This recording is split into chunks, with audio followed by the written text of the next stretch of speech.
Good morning, Detroit in black and white. I'm Adolph Mongo. Before we start, happy Veterans Day to all my comrades in arms, United States Marine Corps, Army, Navy, Coast Guard, etc.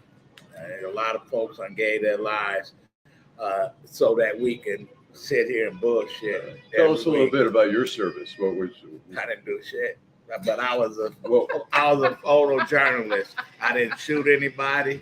You know what? I had a great time. I was stationed at an Army base, and I was in the Marine Corps. Where were you stationed? Yeah, where were you stationed? Fort Benjamin Harrison in Indianapolis, Indiana. Oh, you were right down the street. Yeah, they closed it. It used to be the Army Finance Group. I thought, people enlist the service so they can get away and see the world, and you just went across the street. You saw Indiana, man. He went back, basically, he went across the street.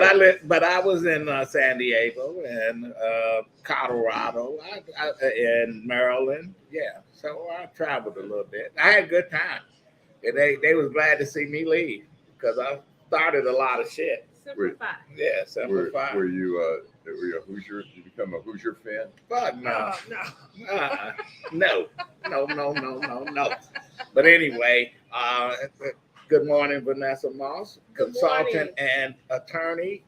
How you doing? I'm doing okay. Allan Lengel from Deadline Detroit, Washington Post. Morning. You know, the Eagle American. What's happening? Not much. So are we gonna get into the First, let's acknowledge the fact that we're here at McShane's on the corner of Trumbull and Michigan Avenue. If you are interested in coming down and participating, being part of the live audience, please come down. If you're watching, like, subscribe, share. Like, subscribe, share. And we are all on all of the social media platforms. Facebook, Instagram, X. And we also have a website. What is our website? Our website is DetroitInBlackAndWhite.com. DetroitInBlackAndWhite.com. And that's where you can see all the shows. Every show. Also, all our shows are on wherever you listen to your podcast, whatever platform you're on. Let's speak the truth. I mean, since Ronna McDaniel took over. Okay. I'm sorry. We don't need to see that guy yet. Right. But we're going to go to the outrages of the week. Outrage of the week. I was just going to say, I watched a little bit. I was away and I recorded the debates. And I saw, so inspiring. Vivek Ramaswamy, who is just a total joke. You get a guy who suddenly makes some money. He hits it, in some way. He makes some money, and then suddenly he's a know-it-all. He's like, hey, I'm successful. I know how to be successful. In the same way Trump presented himself as I'm a great businessman and stuff like that. So when they asked him about why he should be president, instead of saying because, it's time for change or whatever, he goes off on Ronna Romney McDaniel, who is a lapdog for Trump. And he's afraid to go after Trump because he fancies himself. And here's his answer. Let's speak the truth. I mean, since Ronna McDaniel took over as chairwoman of the RNC in 2017, we have lost 2018, 2020, 2022, no red wave that never came. We got trounced last night in 2023. And I think that we have to have accountability in our party. For that matter, Ron, if you want to come on stage tonight, you want to look the GOP voters in the eye and tell them you resign, I will. She's not the problem. I mean, like I said, she's a lapdog. You know what the problem is? It's like you want to beat up somebody, but they bigger than you. So you beat up the little brother or the little sister. That's what he's doing. He's slapping at her. I experienced that recently. Yeah, you did. Yeah. So you take it out on somebody you're scared to deal with. Right. Yeah, he's a little squirrel looking. He's whatever he horrible. is. I mean, he's just another bullshit. I mean, when you look at the party, it's interesting. The Michigan Republican Party, they're going broke because all the mainstream Republicans who have money want nothing to do with the leadership here in Michigan. So the party doesn't have any money. The DeVosses, all the other, wealthy Republicans are like, the woman who's heading it is a total crazy woman. And I don't know how she got there. It's a miracle. But what he said was true. The party did get trounced, and they got trounced on Tuesday. I mean, they are losers. Really. And if they think that the guy who is in court right now performing, as far as I'm concerned, if they think that that is going to be the party savior, well, look at the last election. Look at the Michigan election. Everyone he backed here, he lost in Grand Rapids, in the Meyer race. Trump backed a crazy guy, and the Democrats won in Grand Rapids, which is not an easy task. Well, that's a Republican stronghold. Yeah. And then the Attorney General candidate lost, the Secretary of State general, all Trumpers. They all lost. So people are I think people are tired of it's time to get back to governing instead of the politics. We still have in Washington, we have Marjorie Taylor Greene and Boebert, and they're, Marjorie Taylor Greene's calling Boebert a whore and stuff like that. I mean, it's just total bullshit. It's like govern. We elected you to govern. I love it. I love it. Vanessa, your outrage. I have two outrages. Okay, my first outrage is personal. I get a phone call. My youngest son lives in Atlanta, and I get a phone call that his apartment building is burning because someone decided that they were going to go on the rooftop, and as far as I'm concerned, they decided that they were going to have a fireworks show, a fireworks display, and the building caught on fire. Oh my God. These people are idiotic. I am outraged that you think that doing things like this is okay. And I'm one of those people. Every year I talk about how, look, I think you should allow, you shouldn't let people like myself or you or whoever buy fireworks and use them. Leave it to the professionals. But now you have all these people, and I don't know if anybody was hurt because 7:30 this morning when I talked to him, the building was still burning. Well, all you have to do is look at Channel 7. The weatherman, what's his name, Axelrod. He got one eye. Right. No, it's not funny. No, because he tried to shoot off some fireworks. Yeah. Man, he almost went blind. Right. He's lucky. I said, but you hear about people hair catching on fire, all kind of stuff, because they think that fireworks is a game. That's explosive. They're explosive. That's like throwing a hand grenade. Exactly. We were growing up, the M80s. It used to be the M80s. Those were powerful. Right. So I'm outraged about that. Okay. My second outrage has to do with, we all know that Roe v. Wade was overturned, and we have this situation in Alabama, right, where the Attorney General wants to charge people with conspiracy, charge them criminally. If you help someone leave the state to go to another state to have an abortion. Do these people realize this is America? Outrageous. But wait a minute. What he did not think about this. Yes, we have the United States Constitution. But he thought about it. You cannot prevent people from being able to travel. Are you kidding me? Listen. So the Department of Justice has gotten involved. You also have an issue there in Idaho, a similar situation. This is ridiculous. How dare you, sir, tell somebody where they can travel, what they can or cannot do with their bodies? That's outrageous. All he did was look at the history book, Fugitive Slave Law in 1854, where they made it illegal for you to help a runaway slave or help somebody escape slavery. The same concept. You help me run away, so I'm gonna get you. You Right. know, and you saying slavery is immoral, should be illegal here, and they saying So if you have someone that needs an abortion and you take them across state line, they're gonna get you. What is that? The That's Mann insane. Act? That's Yeah. just insane. I can't imagine that being held up constitutionally. I can't. Well, either. I don't And know. You got that court. Yeah, but I hope that it's not. But Alabama has spoken, but you can't say that people can't travel. And then my other thing is, I'm sitting here thinking, like, okay, so I'm pregnant. I'm not pregnant, but I live in Alabama. I decide that I want to terminate. Right. How do you know, AG, that I'm pregnant, A, and B, that I'm traveling to Michigan to have my pregnancy terminated? Right. How would you know? Well, somebody drop a dime on it. So that's all. Rats. Right. Rats. Yeah. But anyway, my outrage is that the DMC, the lovely DMC, they closed down their cancer center. Oh, yeah. At Sinai Grace. Yes, Sinai Grace. They closed it October the 1st. And they did it very quietly because I was in a meeting the other day and they were talking about, I was like, what the heck are you talking about? And they were like, oh, yeah, they closed it down. So you have a building in a viable neighborhood that's empty.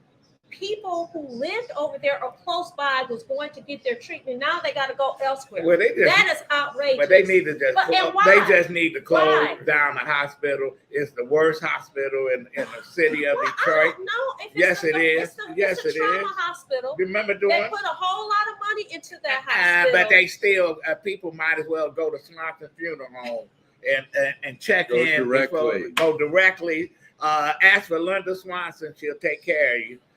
She gonna get you one way or the other if you go to Sinai Grace. That's just outrageous. Didn't you see that during the COVID? How the bodies they had the body stacked. I mean, it was not only embarrassing, but it was sad because they didn't have no plans. Whoever the head of that hospital needed to have been fired. They paying all these CEOs millions of dollars a year, and all it is a money grab. And the people that need to use the facilities, they get shortchanged. Yeah, and that my question is why? Why did it close? Why did they close? Because somebody want to save a couple of dollars. Somebody want to save. And what are you going to do with that building? And it's interesting. I mean, it's not turn it into a charter school. It's for a for-profit. It's now a for-profit hospital. Right. Beaumont, which is now Corwell, is a nonprofit. It doesn't matter anymore, the nonprofit. I mean, Beaumont, during the pandemic, started out with a $2.5 billion surplus. And they were laying off people and not, during COVID and stuff like that, they were closed down the Wayne facility for a little bit. Because why? Because their CEO was trying to merge with another hospital do we have left? But you know what? With Sinai, talk about Sinai Grace, with them closing that cancer center, guess what? People lost their jobs. You got a community over there, a viable community over there with an empty building. Oh, you turn it into a charter school. You have people who have lost their jobs. That is outrageous. Well, you turn it into a charter school. And we don't know why. They did it very quiet. Well, anyway, that's our outrages of the week. We're going to take a break and we're going to come back and we're going to talk about what some people think is an outrage that's going on in the city of Detroit. This is Detroit in Black and White. Allan Lengel, Vanessa Moss. Be right back.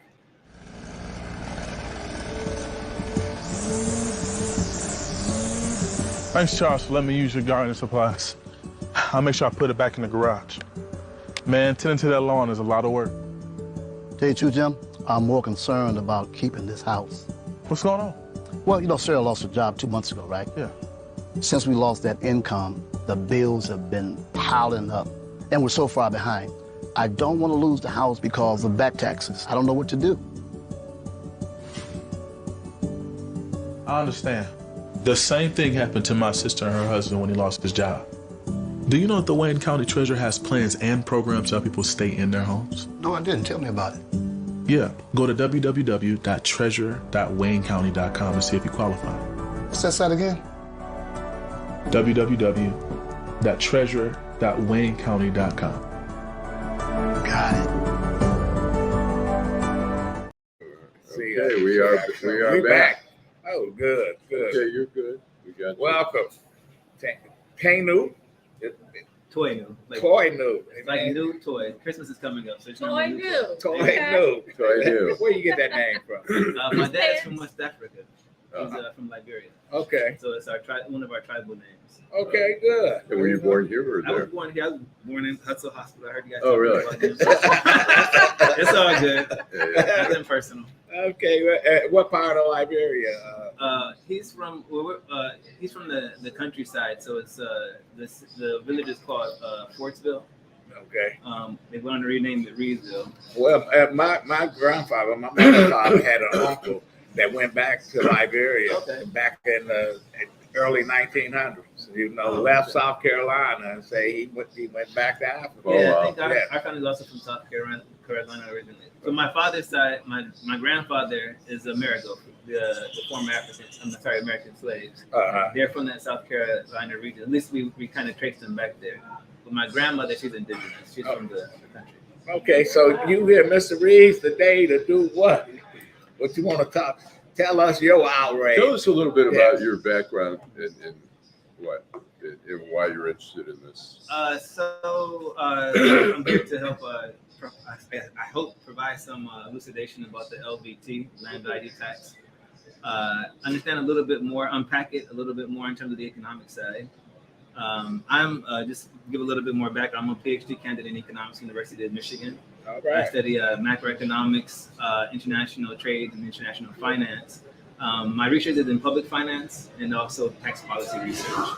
So I've been researching other tax policies for local governments, particularly the local option sales taxes.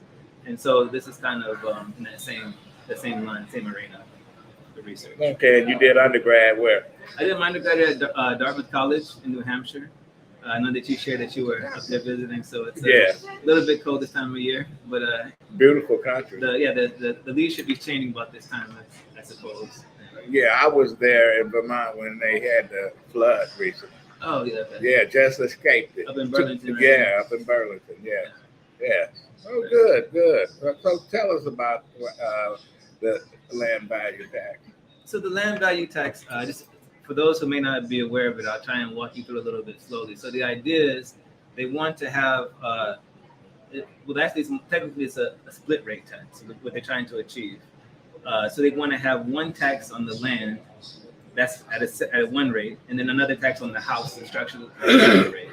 So the idea is if I'm holding vacant property, the taxes are much higher on land than it is on having a structure, having a house, or whatever you may want to build. So I can lower my tax burden by building a house rather than just paying for vacant land. That's the idea and the principle behind it. But if you step into an economic platform, things are not just that simple, So this policy is a very experimental policy. And when you start playing around with taxes in particular, they can have unintended negative consequences in the economy. So when I say it's experimental, first and foremost, out of the 90,000 local government agencies that levy taxes in the United States of America, there are 20 that do a land or split rate tax. And so that's basically you're saying zero. Compared to the local option sales taxes, for example, you have 75% of governments in the United States that do local option sales tax. So that's a much safer way of doing things. It's a much more tried and true policy. The land tax or the split rate tax is a very experimental policy. Toinu, I have a question to ask you. I want to interject for a minute. You said that it may have unintentional economic consequences. And then you followed up about talking, you basically said that this is experimental. This is not very popular. You only have a small group of people that's doing this. So do you really think it's unintentional? Oh, so when I said unintentional, what I meant by that is that so you have an intention. You want to reduce the amount of vacant land, or you might want to reduce the number of scrap yards, or you may want to help support developers in the city of Detroit. I'm not saying one way that what's right or what's wrong, But I'm saying that may be your intention. As a result, when you create a policy that you don't know what you don't know all the intricacies of the economy, you're going to be affecting other aspects. So I'll go into a little bit more detail. You put a land tax on businesses. People like to believe, oh yeah, that's not a problem because the business is going to pay for the tax. That's not how economics works. The way economics works is everyone's going to pass the buck around into the person who can't. But the city says, you know what? We want this because it stops folks like the Illiches and other folks from hoarding all the, they go buy up all this property, sit on it for years or whatever they're going to do. And, but this thing, this value tax is going to force them. They're going to force them to do something. I'll finish your question first and then I come to that. Okay. They're about the same. They're in the same direction, actually. So when you put a land tax, let's say on a business like McShane's Pub here, you think that they're going to pay the tax. What actually happens is they're just going to raise the prices. And so when the consumers come here to start shopping, they're going to be the end person who's paying the tax ultimately. So where's it going to hit most is going to be what they're saying is the areas that have large parking lots. So you're looking at gas stations, you're looking at grocery stores. So when you start shopping in Detroit, you're going to be paying higher food prices and higher gas prices. So when we're already trying to bring inflation down, and prevent the economy from going into recession, this isn't the type of time for these type of experimental policies.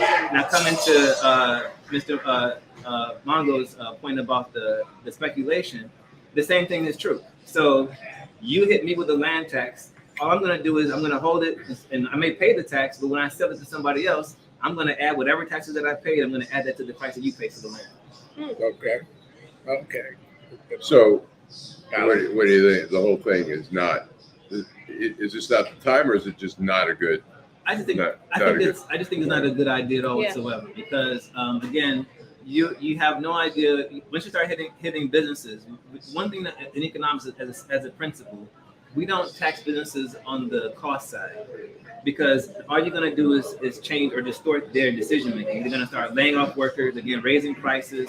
If they do shut down, you don't want them to shut down in Detroit.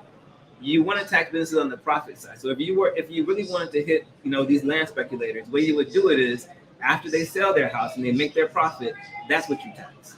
That's how you get the taxes without having these unintended consequences. So there are much better ways of doing it. So one is that. Another way we're talking about the blighted properties. People who own blighted property basically get a tax exemption, because if my property is not valuable, I just let it deteriorate, and then I don't pay any more taxes on it. If you remove that from the structure of the law and say, well, no matter what condition your house is in, if you have 4 bedrooms and three bathrooms, you pay the same rate that everyone else pays. Then they'll upkeep their house properly. So you're saying that the city officials are throwing false hopes to the residents of this city, saying that this is going to help in return, and you see it as just another bulk of red tape that the city uncreated. If in the best case scenario, it's wishful thinking.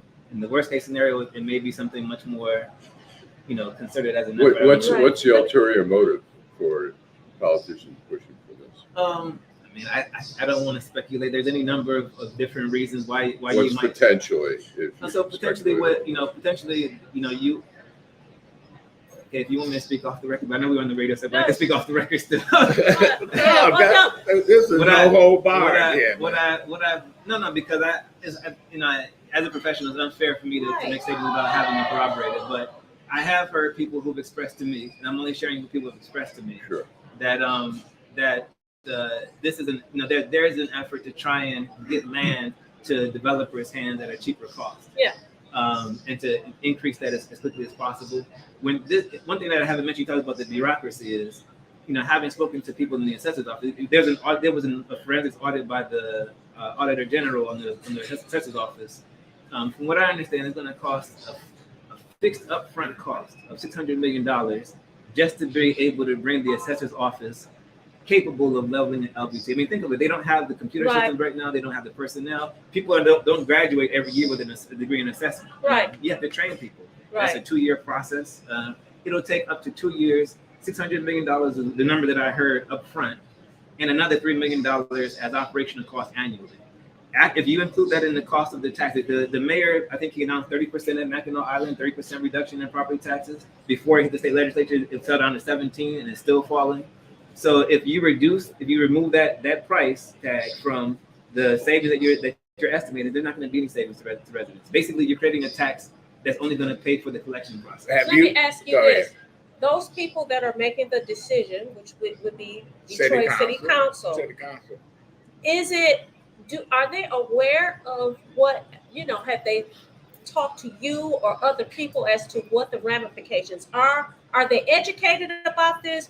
Or is it a matter of, oh, yeah, we know, but we think this is what's best? What are you hearing? I know you know. I've been to quite a few town halls with members from the administration, and also from city council members. What I can, and also just as far as full disclosure, I am on a member of the Equity Development Task Force in the tax subcommittee. I just sit on that in supporting the city council and understanding how to create more equitable taxes. So we have mentioned a lot of these issues to city council. They are aware of it. I will say, for example, Councilmember Waters, Councilmember Letitia Johnson Davis, Councilmember Callaway are very, very actively pursuing and trying and getting the best understanding. More importantly, defending residents as strongly as possible. Okay. I'll also say that I have seen Councilmember Mary Sheffield, and she seemed to be doing a job to investigate. But I do see that, I know that that Councilmember Waters has been up to Lansing, vehemently, striving to get that bill. People say the city council is a rubber stamp of the mayor's office. So what the mayor wants, he got the votes. I'm not exactly sure in this particular case. I mean, I'm not saying, I won't say one way or the other, but I do know I've had private discussions. In politics, you never know until the actual vote happens. Right. But what I can see is that the mayor's timeline originally was out of the House in September, out of the Senate in October. The governor signs in November, it's on the ballot in February. It hasn't even gotten out of the House yet. So that wouldn't have happened if there wasn't strong opposition. Right. What about the residents? You've gone to several meetings. Are residents of the city of Detroit showing up at these different meetings asking about this land value tax? I've been to about 4 or 5 town halls where residents have been there, and residents say the same thing over and over again. Like, you already owe us $600 million in right, taxes. Right. Why are we even having this discussion right now? Because they can. You would say on the ballot, it would go on the ballot, become a ballot issue? It has to go into the ballot first. Let me add, my experience has been, my view has been that when you put complicated issues that are too complicated, which this is a pretty complex thing, that voters just say, screw it. I don't know what it is. I don't vote for it. It's like, one of the 2 reparation bills one of them was very straightforward, but the other one's complicated. And voters were like, I don't get it. And you are articulating this very well, which is it's a complex subject. You don't run for office? Yeah. Because, listen, because some of the criticism of Detroit City Council and past members of the council is that they don't do their homework. They can't explain why they voted for something or voted against something. You came over here and you got a real valid argument. Not to mention, you did a very good job in articulating, because we had someone here a few weeks ago, and she tried very hard to explain it, but she got into the politics. And I think that we need people like yourself to say, okay, this is what it is. This is how we start. Yeah. This is where we start. And this is where you could possibly end up. We need more people like that, because as residents, you really don't understand. And you say, oh, well, then, I got a house and my taxes are going down. That sounds good to me. Right. But you sat here and explained what the ramifications could be as a result of doing something so experimental. I had no idea that this was experimental. Did you? Now, you know what? And finally somebody explained what it really is instead of reading in the paper, because whoever write about this really don't go in when these days in the paper, you don't have all these long articles and Right. stuff, and you just got a short idea of what's happening. Right. We're gonna have you back on the show. Okay, look forward to it. You know, Toinu. Yeah, there you go. See, got it. It's a great name. The I'm not homeboy. hard to find, That's so right. good. Good. Thank you so much for U of M. coming. U of M student. Yeah. Originally, I'm Right. a homeboy. I went to Base Academy. Okay. Okay. Yeah. Okay. So east side. Where you go to high school? I went to the country that got a scholarship about the country. Okay. Good. We're gonna have you back on, Okay. and I'm sure we're gonna see you somewhere down the line. Right. Hope we need fresh blood, new ideas, etc. Well, we Thank appreciate your articulating because, like I said, Absolutely. we had somebody else on who really explained more of the political and kind of her view of the politics of it. What we But you really put, need you to pushed it out. understand. You pushed it Yeah. out of the way and said, "This is the fact, Right. Right. black and white." People Right. need to know what it is, and I'm sure there's going to be a lot of commercials on both sides. And one last, when we do see commercials, who's going to be pushing for it and who's going to be pushing against it? I'm sorry. No, go ahead. And I'm going to say something after he says. And then we're gonna. Yeah, wrap you're this up. definitely going to have, the administration pushing for. I guess one of the disappointments that I have is like, you're talking about politics and everything else, and there's a promise to that too. That when it comes to government, so you wouldn't have, if a child needed a brain surgery done, you wouldn't have the mayor's office coming in and saying, "This is how we're going to do the brain surgery." So why would you put the mayor's office in charge of a $500 million economy, $250 billion economy? That's not a joke. It's not something you play around with. So you want to know why do we pay such high taxes and don't get anything done? It's simply because we don't have the people who are listening to people who are professionals in that direction. What I can say is, having spoken to a lot of legislatures and city council members, people are becoming open and becoming aware. So if the mayor had we have the University of Michigan Ross School, Business School has the Office of Tax Policy Research, one of the top, tax policy research institutions in the entire country. Why didn't he just make a phone call up there? And that's the first place he should have started. Because it's politics. Yeah, Go and you ahead. know what? You talked about commercials on both sides. I don't think that that's going to happen because I think that they quietly wanted to slide this through. Slide through. It wasn't until, matter of fact, a few weeks ago, February. I brought it to you guys' attention Yeah. that this was going on. So I don't know if you're going to have But all if it of becomes that. on a ballot But he- issue, though, I mean, you can pass it through legislatively, the governor can sign it all, but if it has to go on the ballot, then people have to know.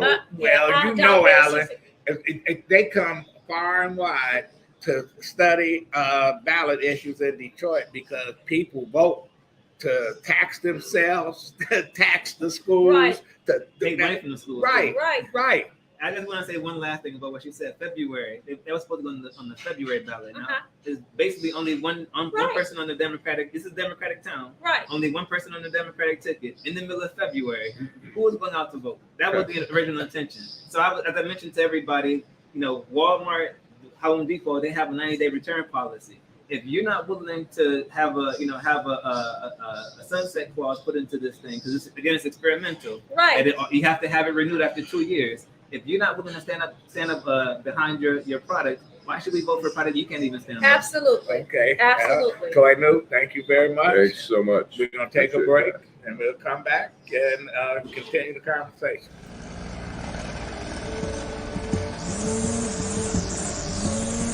Thanks, Charles, for letting me use your gardening supplies. I'll make sure I put it back in the garage. Man, tending to that lawn is a lot of work.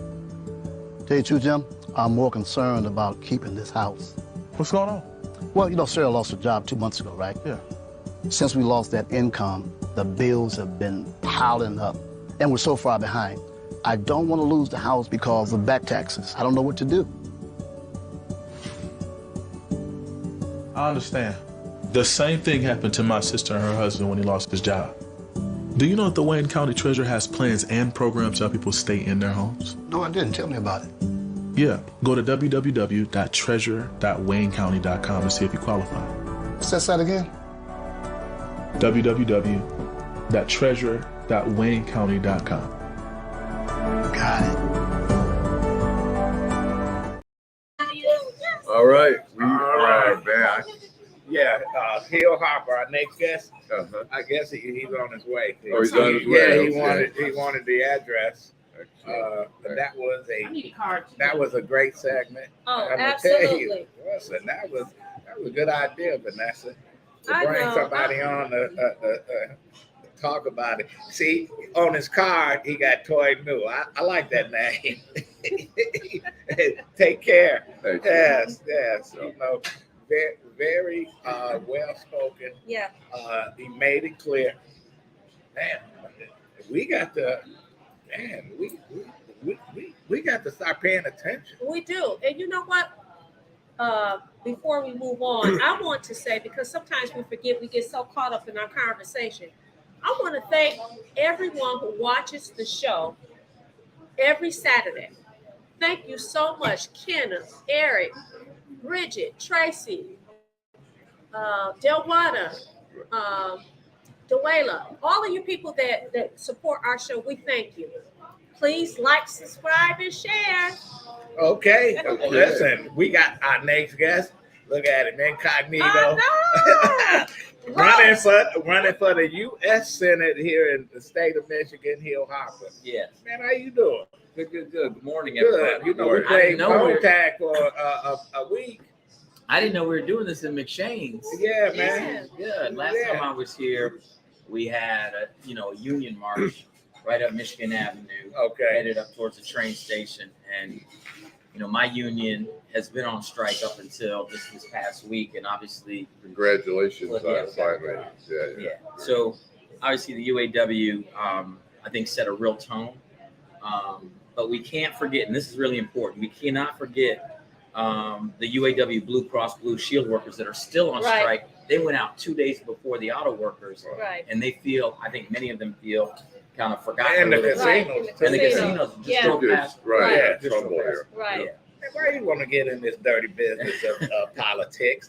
You running for the Senate. Yes. And you know how it's I've been in politics a long time. I would never run though. We can't. I just think good people can't sit back and watch what's happening to our country continue.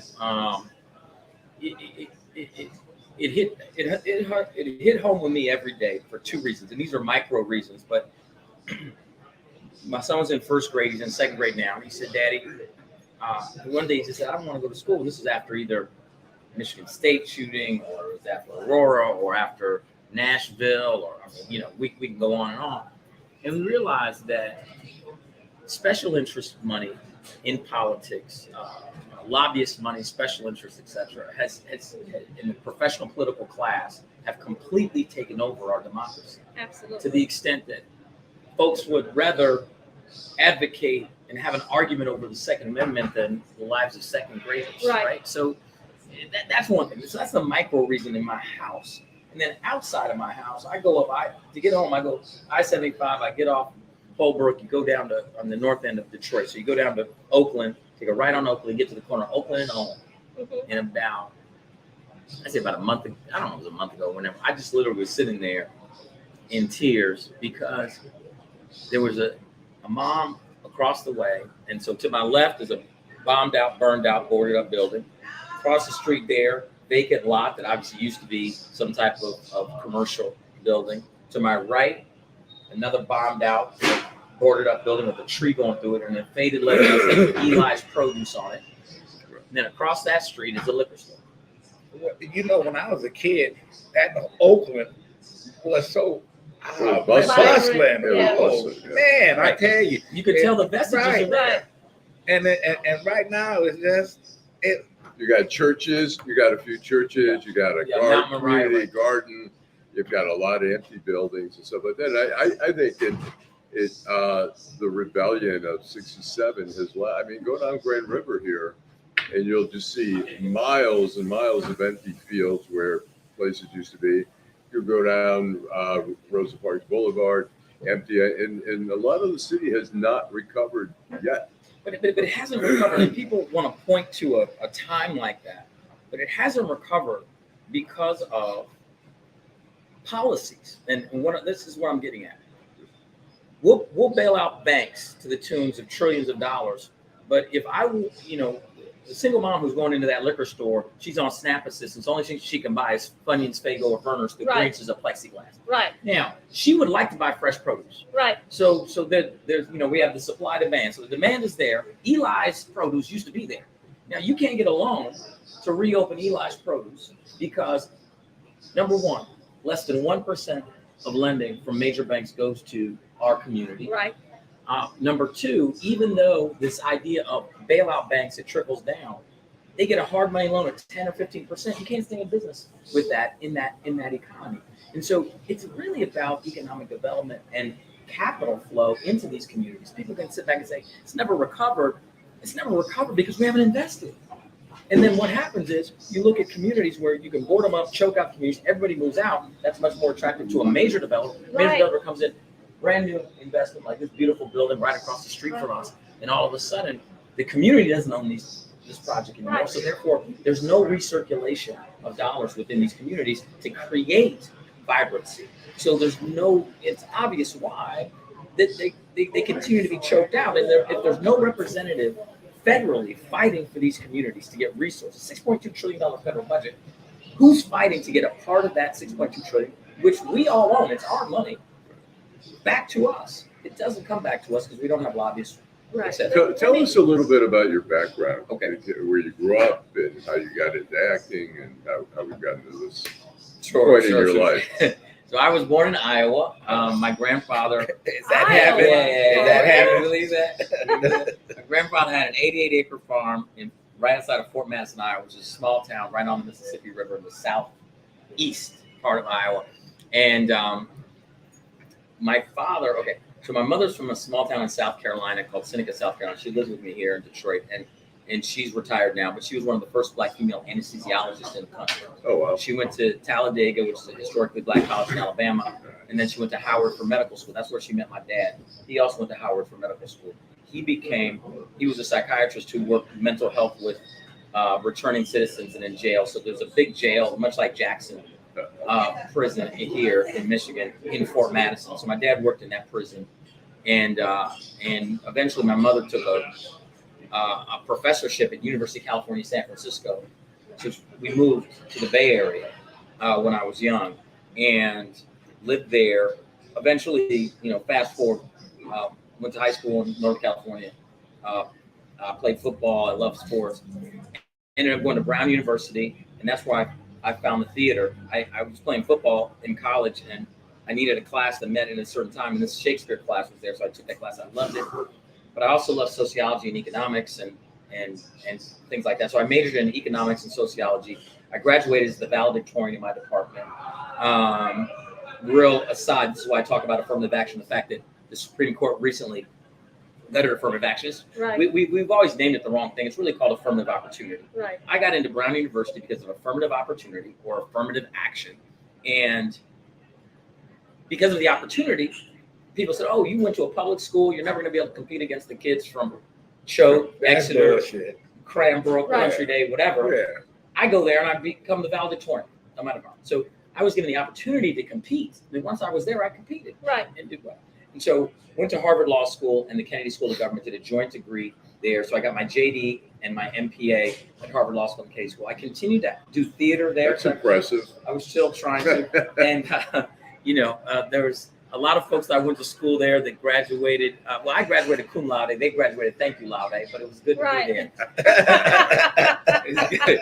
So we, and at that point I was very politically active. It was during the apartheid divestiture movement and they're just trying to make decisions. I wanted to be like Harry Belafonte. I mean, if we're going to just cut to the chase, I thought that there's a man who represents the best of us, Sidney Poitier, Denzel Washington. These people are my heroes, Paul Robeson. And so I was saying, could I have the impact on the world I want to have through artistry? Could I represent the best of us, an intelligent Black man in the world and inspire? And so the idea has always been impact and legacy. And so decided to act professionally. And then I decided to write the books that I've written. And how tough was it breaking into acting? It's hard. I mean, it's funny. I was in Chicago last week for the 15th anniversary of the Obama White House, and Barack says to me, He said, man, acting's hard, but politics is really hard. And I said, well, you've never been acting. Right. Wait, listen. If you 199 times in a row. Listen, if you're a good actor, the politics is your cup of tea. No, it's some of these folks, man. It's really getting your body ready for the rejection and your mind, because what happens is when you're a young actor coming up, you get rejected so much that if you take it personally, you can't function and you have to stop. Well, we got politics. Go ahead. I want to ask you, I want to bring it back to why you're here. You're running for U.S. Senate. Yes. And you're here in Michigan. I'm going to ask you a question. How has the Michigan Democratic Party received you? Are they backing you? We know that there's somebody that, because I get the text messages and the emails on a regular basis, that the heir apparent, which I think is unfair, especially when you talk about a democracy. What are your feelings about that? Well, I think that we have to bifurcate it between the Michigan Democratic Party and the National Democratic Party. Okay. So let me be very clear. And actually, I want to reduce it, even be smaller than the National Democratic Party. Okay. Because I did get a call recently that was very encouraging, and I'll tell you what that was in a second. So there are parts of the National Democratic Party leadership that have been extremely obstructionist to my campaign. They've attempted to put their thumb on the scale, and they're attempting to tell Michiganders who their next senator should be. Right. There's no question about it. They've been, and I've talked to many people about this, including the person I just mentioned, and the party line is an open Senate seat. People should not be putting their thumb on the scale. Right. But that's not what they're doing. They've already Alyssa Slotkin. They have decided that she is the one. Yes, that they've made that decision. But to me, you don't have to be for me, just don't be against me. Right. I carried water for the Democratic Party for the last 25 years. I've gone all over this country being a surrogate for candidates. I've done voter registration drives. I've done get out the vote work. I've supported candidates that I've had no connection to because they've just asked me to show up. And for them to have the audacity that when I want to raise my hand and say, you know what, I think I'd like to let Michigan voters sort of understand what my heart is and who I am, and give them an opportunity to vote, for them to do all the things they've done, which are, we don't have time to go through, but they've done so many things that behind the scenes obstruction and some in front of the scenes obstruction that is outrageous. We're scared of you. And the actor, being an actor, I mean, obviously you have a name, but at the same time, do people say, he's an actor, he's just this is a little, Yeah, well, yes, but that's is that a pro or a con for you being an actor? You know what, I for me, running for office. For me, I see it as a pro because I'm able to explain something to people that they never thought about, and that is, when you're an actor, your whole job, your whole career is to try to understand someone else's life. If you're playing a character, I got to understand why you made those decisions you made. If I'm playing you, if I'm playing a doctor, and so actors tend to have a high level of empathy. And I think that's what we need in our government right now. And I think there's a lot of people that agree with me. I mean, I want to understand you. I'm not a divisive person. We don't have to agree politically, but we can agree humanly that you want the best for your family and kids, hopefully safety, security, good education, hopefully resources from the government helping you as far as healthcare, these types of things. Now, we may have different ideas of how to achieve that, but I'm able to see your side. And I think that's what we need. We talk about this country being so divided. We talk about Michigan being so divided. I think we're disconnected. And the one thing actors do quite well is connect.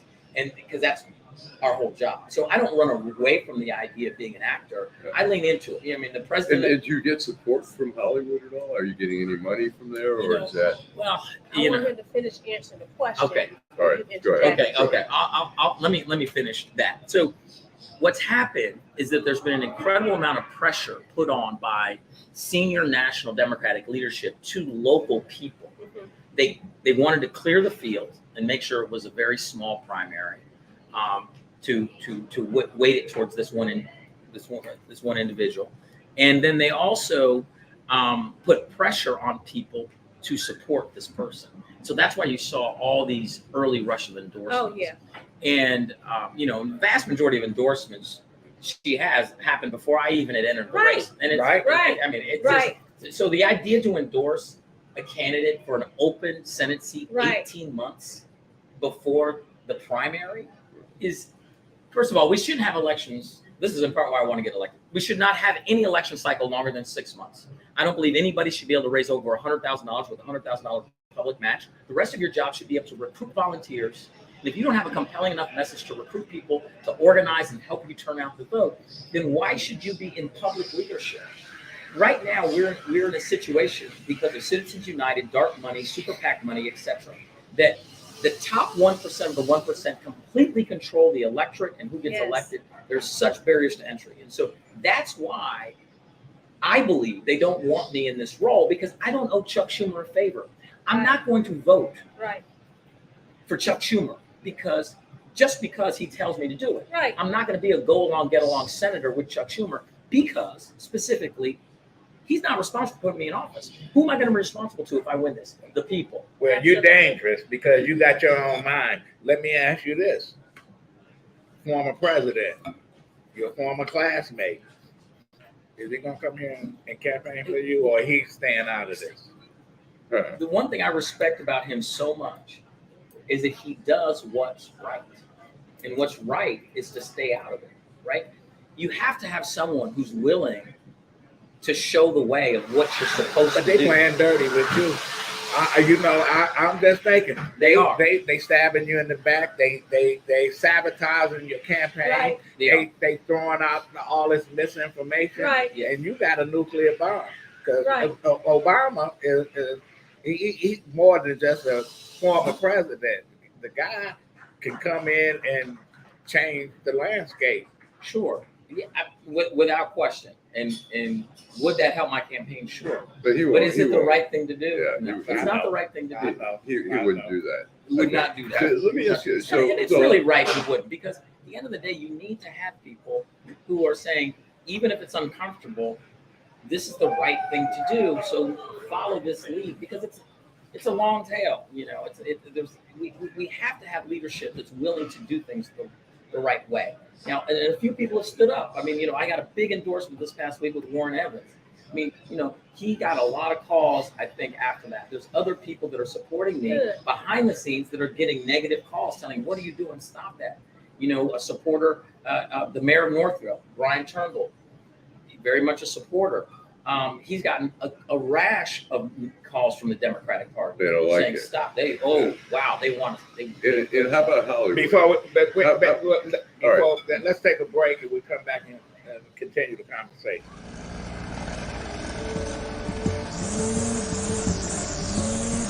Thanks, Charles, for letting me use your gardening supplies. I'll make sure I put it back in the garage. Man, tending to that lawn is a lot of work. Tell you the truth, Jim, I'm more concerned about keeping this house. What's going on? Well, Sarah lost her job 2 months ago, right? Yeah. Since we lost that income, the bills have been piling up, and we're so far behind. I don't want to lose the house because of back taxes. I don't know what to do. I understand. The same thing happened to my sister and her husband when he lost his job. Do you know that the Wayne County Treasurer has plans and programs to help people stay in their homes? No, I didn't. Tell me about it. Yeah, go to www.treasurer.waynecounty.com and see if you qualify. What's that site again? www.treasurer.waynecounty.com. Got it. All right. We're back with Hill Harper. We This are is back. Detroit in Black and White. Allan Lengel and Vanessa Moss. Candidate for the U.S. Senate. Yes. What made you move to Detroit, man? So about over a decade ago, if you guys remember, Michigan used to have a media tax credit for incentives. So, Right. just like politicians usually do, something that's working and creating jobs and doing well, you got to get rid of it. Right. Yeah. That's It's creating great union jobs. Why should you keep it? But I came here to do those projects. I did a couple movies. I'm not going to say which they were. They're not the best, but no, they were fun. They were fun. I shot them here, and I think everybody who's from here, lives here, understands this. I think the best people in the world are here. some of my best friends. My roommate during law school was from the University of Michigan. He's from Grand Rapids. He married Carla Diggs, Judge Diggs's daughter. I know Carla. And so she and I and Swan Loomis and Randy Washington went to Michigan State. We all became very dear friends. So I had a deep friendship network here already. And my friends, one of my best friends, Derek Albert, is my fraternity brother. He's like, man, you should buy a place here. Come on. And I planted the seed. I said, I didn't have kids at that point. I said, when I have kids, I'm going to move here and I'm going to raise them here because I'd like my kids to turn out like people here more than the people in Hollywood. And so my son was born December 19th, 2015. I adopted him as a newborn.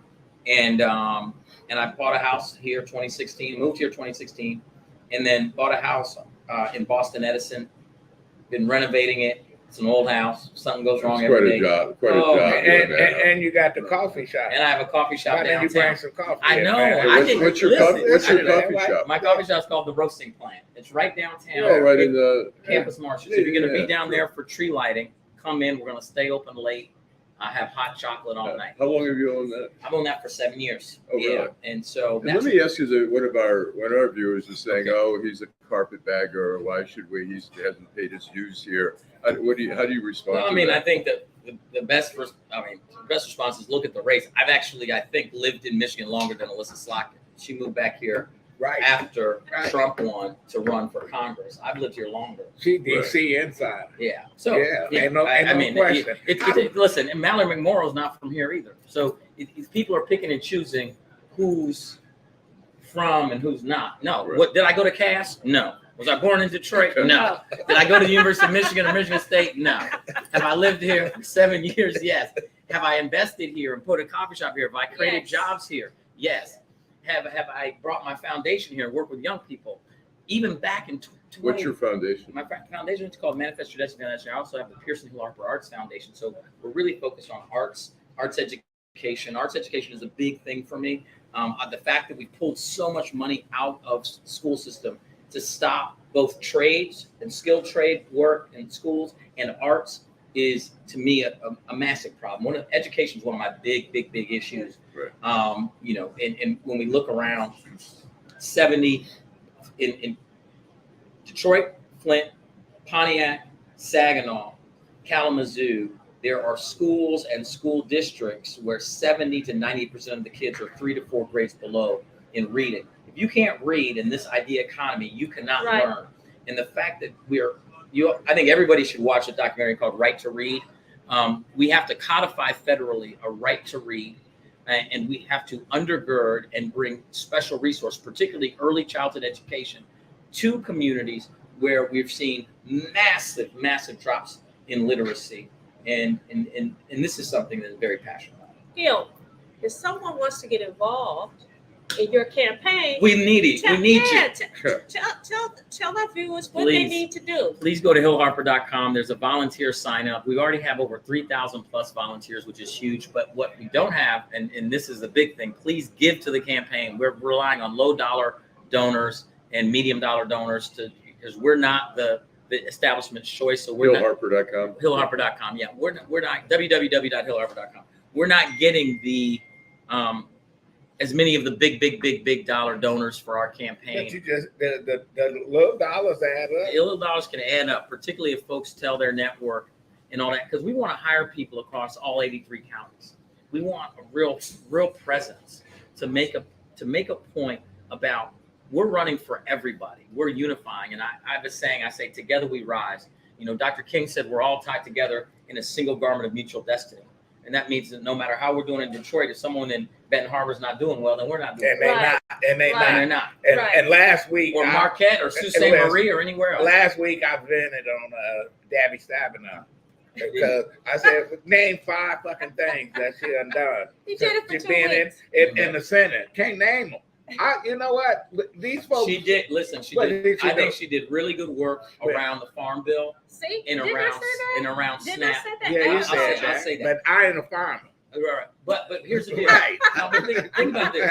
Think I'm not a farmer. Think about this. We have to undergird our farmers and folks in our rural community because these things can be linked. And let me just give you a really quick example.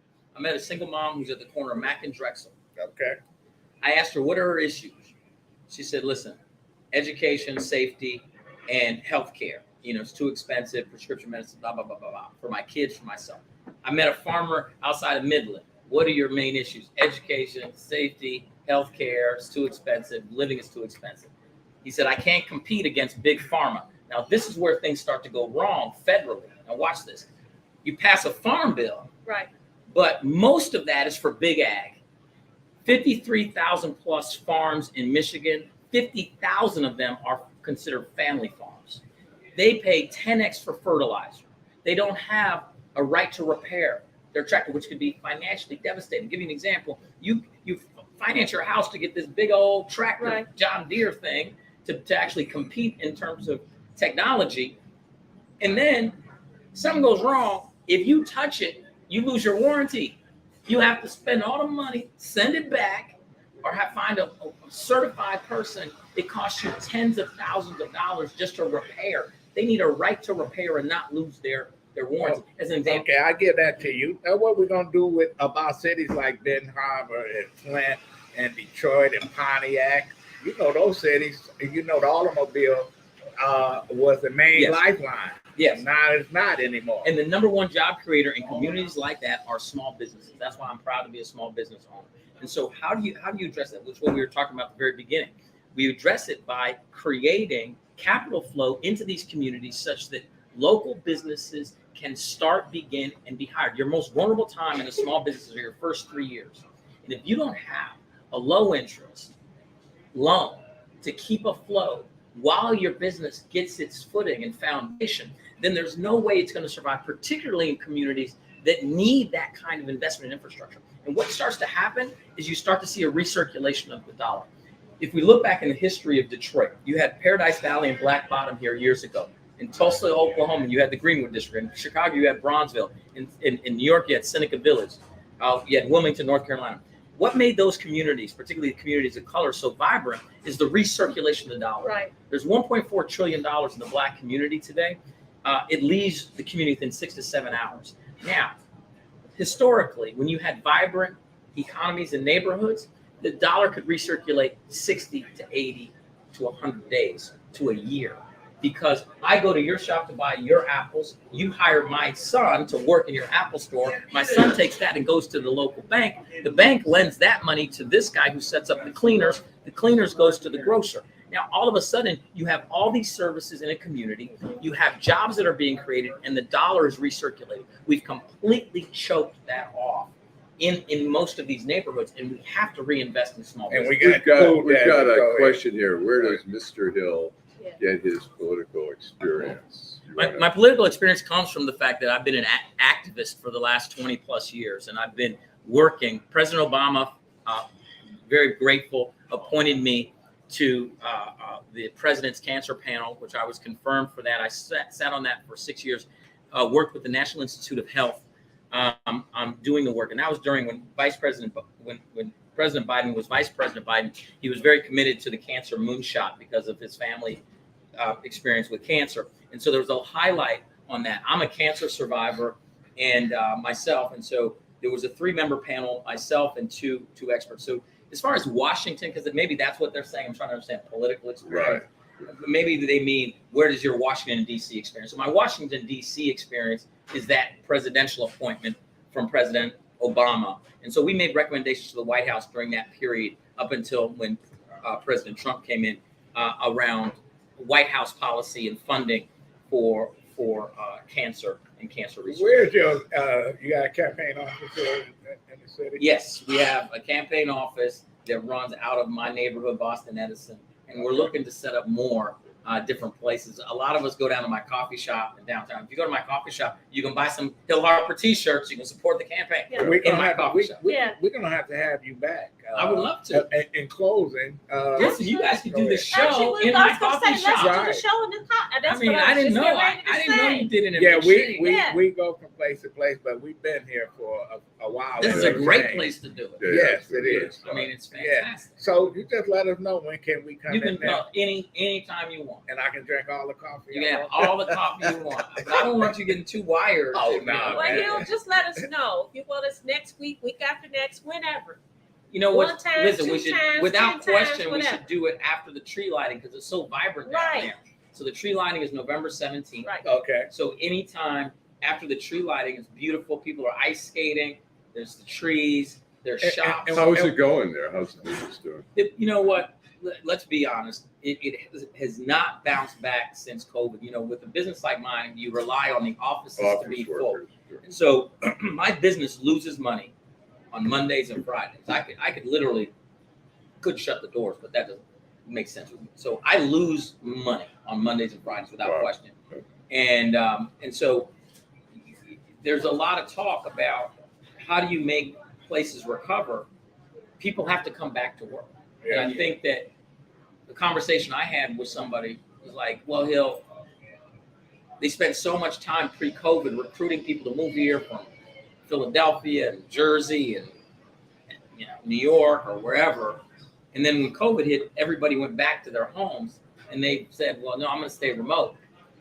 I think it's time to let folks go who don't want to. If you don't want to live here, there are plenty of people who want to get trained and want to do the work here that live locally. I can tell you that as a business owner, whenever I put out a job listing for a coffee shop, mind you, there's a whole host of people who are applying for that work. So there, in fact, my assistant manager just left to go work for Rocket. A lot of the Rocket Mortgage people come in because I'm in a Bedrock Dan Gilbert owned building. Right. And so a lot of the Rocket people, and they got to know him. And they poached, but it's okay. I want him. They stole your person. No, but I want him to go on to do bigger and better things. Right. Well, we're gonna have to have you back, and you get the last word on this. Why should someone vote for you? Washington is broken. Our democracy is broken. And what's the definition of insanity? Continuing to do the same thing over and over and over again, expecting a different result. If you're happy, listen, the best thing is if you're happy with the way the federal government is serving you right now, and you think the federal government is making your life significantly better, and you want it to just basically stay doing the exact same thing, then do not vote for me. Because I am a disruption candidate. I am somebody who's going to fight to bring federal dollars to here and not federal dollars going all over the world and figuring out ways to play politics. We need investment in people. America. The $6.2 trillion federal annual budget is our money. Yet a lot of that money gets spent in ways that people have no idea, and it certainly doesn't make it's certainly not getting here. So Hill, what you're saying is vote for me because I'm gonna take care of home. I'm gonna fight for you. Vote for me because I'm gonna fight for you. First time, but we gotta say this, first time in 57 years, Michigan does not have a black Democratic representative in Congress. Right. It is wrong. There's nobody there fighting. We do have John James, but I said Democratic. Okay. I said Democratic. There's a difference. Well, and after next year, we won't have John James. That's right. There ain't no question. Well, thank you, Hill Harper. Thank you. Right. Thank you for this Thank you, discussion. man. Thank you, Good my luck. brother. Good luck. Thank you. Yes, we're gonna we're gonna take you up on that offer. We're gonna come. I would love it. We'll do it. We'll do it from the coffee shop. Maybe we can even invite people to be a live studio audience. We can. We can do We can have that. a live show. Yep. We can do that. This is And people who want to sign up to volunteer can come Yes. to the live show. Yeah, and we'll. And roast. I was going to say, are you getting support from Hollywood at all, or Well, how does that work? my industry's been on strike, Right. and during that whole strike time, out of respect for the strike, I really haven't reached out in that way. Right. Because they had press. They had to get their money in yeah, order. and they also they haven't worked for 5 months because remember the writer's strike started way before the actor's Right. strike. So once the writer's strike started, all production And I'm stopped. tired of reruns. Right. I'm gonna There you tell you. Okay, we'll be here next week. We might be someplace else. Right. Yeah. This is The Detroit roasted in black and this is Detroit in black and white. Thank you, Hill Harper. Thank you. Thank Thanks you. so much. And Thank Toinu Good luck. Reeves, thank Oh, you. yeah, That he's the young bomb. brother is good. He Yeah. needed to join your campaign. Right. I guess we had earlier. Oh, I he love he went to absolutely. Dartmouth. He's at U of M in the Ph.D. program. So he's talking about what's happening in the city. Explained it well. So Oh, we're I'd gonna love to have him talk to back on. Thank you And very then since much. we're in exchange, we need to have a pint of Guinness. Yeah, there's no question. Right up my alley. Thanks, Allan Lengel, All right. Vanessa Moss, Bye. Teresa, and we'll be back next week. Okay.